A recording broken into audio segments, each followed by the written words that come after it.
the household with a sunny influence, and the tasks and duties of the day will be undertaken in a strong and confident spirit, and the whole day will be well lived. First evening. There can be no progress, no achievement without sacrifice, and a man's worldly success will be in the measure that he sacrifices his confused animal thoughts and fixes his mind on the development of his plans and on the strengthening of his resolution and self-reliance. And the higher he lifts his thoughts, the more manly, upright and righteous he becomes, the greater will be his success, the more blessed and enduring will be his achievements. Second morning. None but right acts can follow right thoughts. None but a right life can follow right acts. And by living a right life, all blessedness is achieved. Mind is a master power that molds and makes, and man is mind, and evermore he takes. The tool of thought, and shaping what he wills, brings forth 1,000 joys, 1,000 ills. He thinks in secret, and it comes to pass. Environment is but his looking glass. Second evening. Calmness of mind is one of the beautiful jewels of wisdom.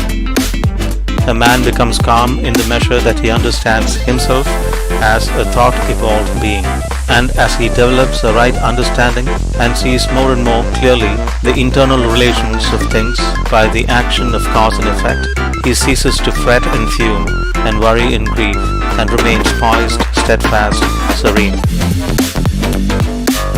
Third morning.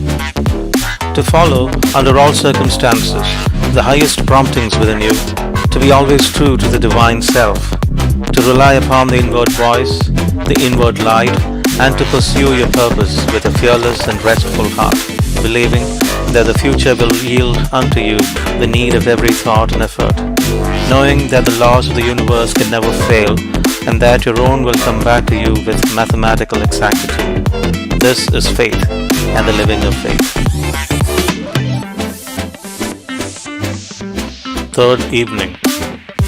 Have a thorough understanding of your work, and let it be your own. And as you proceed, ever following the inward guide, the infallible voice, you will pass on from victory to victory, and will rise step by step to higher resting places, and your ever-broadening outlook will gradually reveal to you the essential beauty and purpose of life. Self-purified, health will be yours, self-governed, power will be yours, and all that you do will prosper. And I may stand where health, success, and power await my coming if, each fleeting hour, I cling to love and patience and abide with stainlessness and never step aside from high integrity, so shall I see at last the land of immortality. Fourth morning. When the tongue is well controlled and wisely subdued, when selfish impulses and unworthy thoughts no longer rush to the tongue demanding utterance, when the speech has become harmless, pure, gracious, gentle, and purposeful, and no word is uttered but in sincerity and truth, then are the 5 steps in virtuous speech accomplished. Then is the second great lesson in truth learned and mastered. Make pure thy heart, and thou wilt make thy life rich, sweet, and beautiful. Fourth evening. Having clothed himself with humility, the first questions a man asks himself are, how am I acting towards others? What am I doing to others? How am I thinking of others? Are my thoughts of and acts towards others prompted by unselfish love? As a man in the silence of his soul asks himself these searching questions, he will unerringly see where he has hitherto failed. Fifth morning. To dwell in love always and towards all is to live the true life, is to have life itself.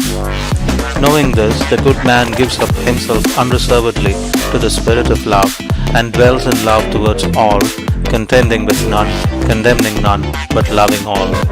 The Christ spirit of love puts an end not only to all sin, but to all division and contention.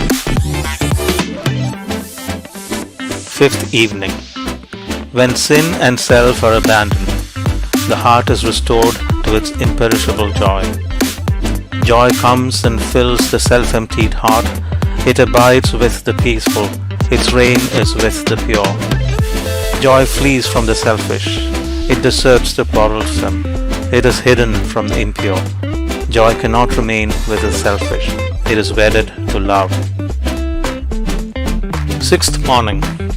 In the pure heart there is no room left where personal judgments and hatreds can find lodgment, for it is filled to overflowing with tenderness and love.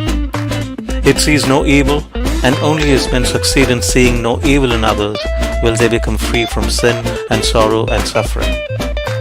If men only understood that the heart that sins must sorrow, that the hateful mind tomorrow reaps its barren harvest weeping, starving, resting not,